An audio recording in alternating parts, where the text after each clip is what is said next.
नमस्कार, प्रदेश खबरों में आपका स्वागत है। मैं हूं आपके साथ तनु मलिक और आप देख रहे हैं इंडिया आप तक। संबल में चल रहे कल्कि महोत्सव में पहुंचे आचार्य चक्रपाणी और बड़ी संख्या में साधु महात्माओं ने पेरिस में आतंकी हमले में मारे गए लोगों को श्रद्धांजलि देते हुए 2 मिनट का मौन धारण किया। साधु महात्माओं ने मोमबत्ती जलाकर और गायत्री मंत्र का उच्चारण करके मृत लोगों को आत्माओं की शांति की कामना की और साथ ही आतंकवाद से लड़ने की बात कही। किया गया है संतों के द्वारा पेरिस में हुए आतंकवादी हमला है, उस घटना की हम सब संत समाज निंदा करता है और उसमें मारे गए जो भी लोग हैं उनकी आत्मा की शांति के लिए हम कैंडल लाइट दीप प्रज्वलित करके उनकी आत्मा की शांति के लिए भगवान से प्रार्थना किया और उसी के साथ घायलों को जल्दी शीघ्र स्वस्थ हो ये हम लोगों ने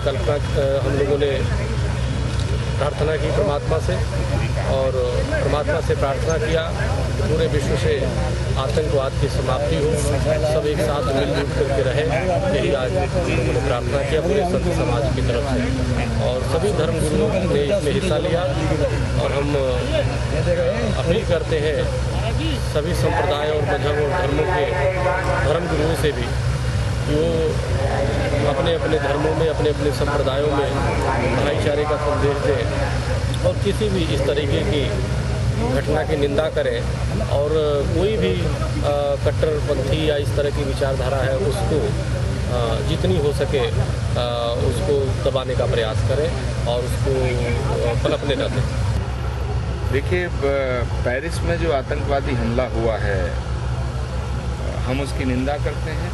पूरी दुनिया से आतंकवाद खत्म होना चाहिए और आईएस इस्लाम के नाम पर जो आतंकवाद फैला रहा है इसकी निंदा की जानी चाहिए क्योंकि इस्लाम आतंकवाद की शिक्षा नहीं देता है और आईएस के जो आतंकवादी हैं ये मुसलमान नहीं हैं, ये हत्यारे हैं, ये गुनाहगार हैं, ये पापी हैं। पूरी दुनिया को इनके खिलाफ आवाज़ उठानी चाहिए। तमाम देश के प्रमुख संतों ने आज यहाँ मोमबत्ती जला करके क्षमा रोशन करके भगवान से प्रार्थना की है कि जो पेरिस के हमले में लोग मारे गए हैं उनकी आत्मा को भगवान शांति दे। और पंचायत चुनाव के आरक्षण को लेकर विभिन्न दलों के नेताओं ने कांग्रेस सरकार के मुख्यमंत्री हरीश रावत पर अपनी मनमानी से सीटों के आरक्षण को लेकर विभिन्न आरोप लगाए। बसपा के पूर्व विधायक शहजाद का कहना है कि मुख्यमंत्री हरीश रावत सुप्रीम कोर्ट की अवहेलना करते हुए अपनी मनमानी कर रहे हैं और सीटों का आरक्षण नियमों को तोड़कर अपनी मनमर्जी से कर दिया है। जबकि कांग्रेस विधायक फुरकान का कहना है कि सीटों का आरक्षण सरकार ने नियम के आधार पर किया है। यदि किसी भी व्यक्ति को इस पर आपत्ति है तो अपनी शिकायत कर सकता है, जिसमें उसकी जांच शीघ्र की जाएगी।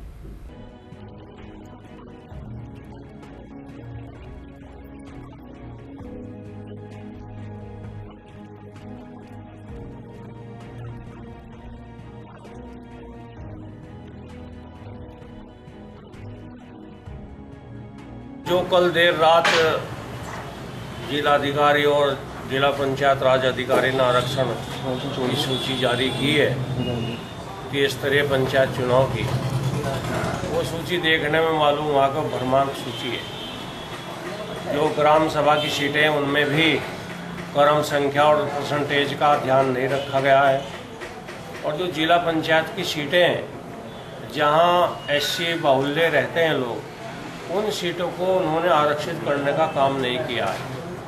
जहां एससी कम संख्या में रहते हैं उन्हें आरक्षित करने का काम किया है। जो पंचायत राज एक्ट की मूल भावना है उसके विपरीत जाकर के आरक्षण किया है, भारतीय संविधान की अनदेखी की है। क्योंकि पंचायत राज एक्ट भारतीय संविधान का ही अनुच्छेद है, इसकी अनदेखी करना किसी भी सरकार के लिए संविधान का अपमान है।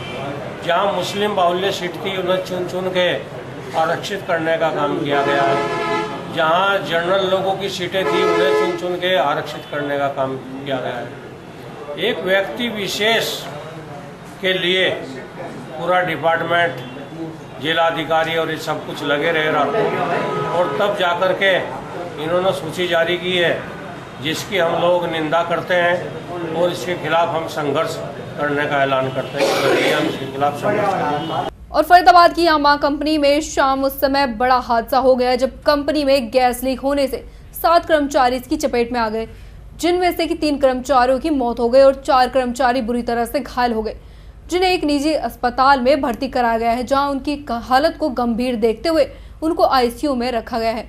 पुलिस के अनुसार ये हादसा गैस लीक होने के कारण हुआ। इस हादसे के बाद कंपनी में खलबली मच गई।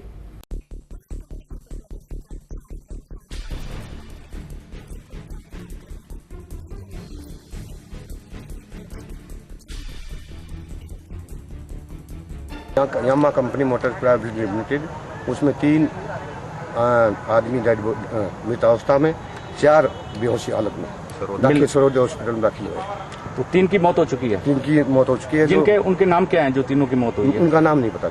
अच्छा, घायल 4 हैं। घायल 4 हैं, वो अब भी सरोज हॉस्पिटल में। क्या पता लगा शुरुआती आपको जानकारी में भी किस तरीके से ये इनकी मौत हुई है? हमें तो टेलीफोन आया था, भाई सरोज हॉस्पिटल में ऐसी कहानी है जब गए। अच्छा, तो आप अभी कंपनी नहीं गए? हाँ, कंपनी नहीं गए होंगे। एसओ साहब, मैं इधर आ गया, एसओ साहब गए होंगे, एसीपी साहब गए होंगे।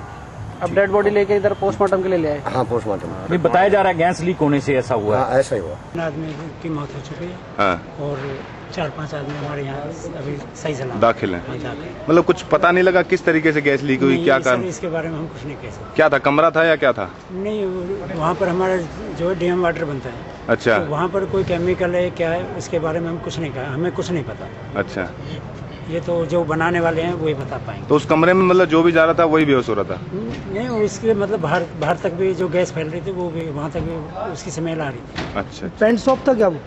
हाँ जी, वहाँ डीएम वाटर बनता है। भिंड जिले के मालनपुर के पास एक बड़ा हादसा हुआ। धान की कटाई करके लौट रहे मजदूरों की गाड़ी तेज रफ्तार में होने के कारण पलट गई, जिसके कारण 7 मजदूरों की मौके पर ही मौत हो गई, जबकि 17 लोगों की हालत गंभीर बताई जा रही है।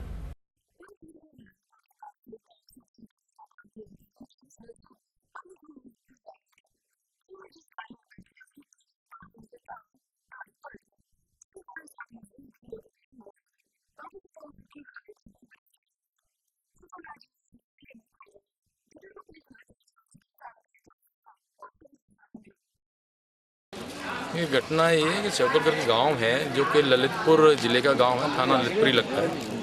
और ये लेबर थी और ये लेबर जो है ना अपना मजदूरी करके और वापस अपने गांव जा रही थी। एक यूटिलिटी में ये लोग बैठे हुए थे, इनका सामान भी था उसमें जो मजदूरी में जो इनको मिलता है गेहूँ वगैरह। और चिरूला के पास में, यादव डाव के पास में, वो ड्राइवर ने काफ़ी कहना चाहिए लापरवाही से गाड़ी चलाई, जिसकी वजह से गाड़ी पलट गई। पलट जाने के कारण उसमें लेबर जो बैठी हुई थी वो अपने सामान के नीचे दब गई, कुछ गाड़ी से दब गई थी।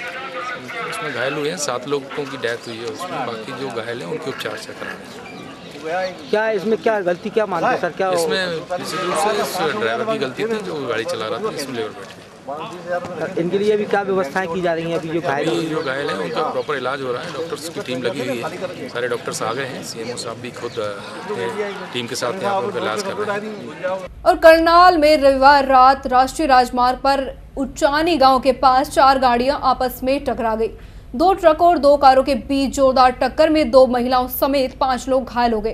कार में 1 घंटे तक एक व्यक्ति फंसा रहा। पुलिस और हाईवे पेट्रोल टीम मौके पर पहुंची और 1 घंटे की कड़ी मशक्कत के बाद युवक को सकुशल बाहर निकाला गया और कार बुरी तरह से क्षतिग्रस्त हो गई है।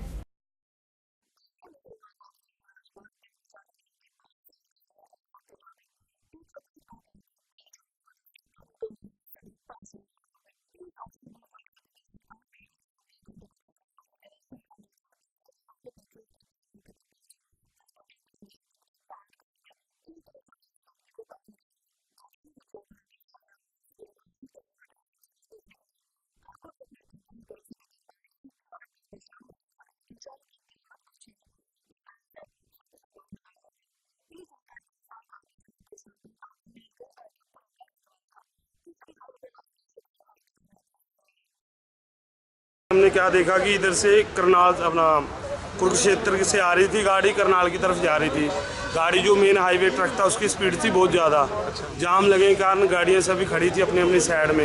ये ब्रेक ना ले पाया, इसने देखा कि कट मारा, एक पहले ट्रक से टकराया, उसको पलटा दिया और ये गाड़ी नीचे रोड से जा रही थी, इसको लेता हुआ खंभे के साथ टकरा गया। बड़ा भयंकर हादसा था। इसके अंदर 3 लोग सवार थे, 2 जेंट्स 1 लेडीज़। पहले हमने जेंट्स लेडीज़ को निकाला, एक उसके बच्चों को निकाला, ये फंसा रहा। हमने 1 घंटे तक पुलिस का आधे घंटे तक वेट किया। उसके बाद फ़ोन करने के बाद बड़ी टाइम आधे घंटे के बाद आई तो इन्होंने निकाला। सारे गांव वाले सभी इकट्ठे हो गए, चानी के लगा के निकाले। फिर इन्होंने बाद में पुलिस वो वैसे फ़िलहाल ठीक हैं, अभी ठीक है, थोड़ी बहुत खराश है लेकिन बच गए। उनकी परमात्मा ने सुनी कि उनकी जान को बचत रहेगी। 2 बंदे आए थे, एक्सीडेंट जब हुआ था हमारे पास, जिनका इलाज किया था और इलाज करके छुट्टी हो गई है। क्या कंडीशन? कंडीशन स्टेबल थी और कोई ज़्यादा मेजर इंजरी नहीं थी। सर ये मामला था जी, चाने के पास कार खड़ी थी, पीछे से ट्रक आया, उसने स्पीड से टक्कर मारी, एक ट्रक को उल्ट दिया वहाँ पर और एक गाड़ी को नहीं चली है ट्रक ने। उसके बाद एक ट्रक जाके उसमें मिले यहाँ जा करके खम्भे के अंदर पूरी तरह से फंसा हुआ था। उसको पब्लिक के साथ पुलिस ने उसको निकाल दिया और उसको हॉस्पिटल में पहुँचा दिया। गाड़ी में सवार लोगों की क्या कंडीशन है? बिल्कुल ठीक है जी, उनकी हॉस्पिटल में पहुँचा दिया जी, ठीक है। वैसे बोलते हैं अपना खुद पैरों से पाँव से चल के गए थे। हाँ, देखने में ऐसा लगता था जी गाड़ी को बिल्कुल इसमें कोई बचाव हुआ नहीं है, फिर भी बचाव हो गया। वो हॉस्पिटल में पहुँचा दिए हैं जी, सरकारी हॉस्पिटल से लगे हैं जी। प्रतिश खबरों में फिलहाल इतना। बाकी तमाम खबरों के लिए आप देखते रहे इंडिया आप तक। नमस्कार।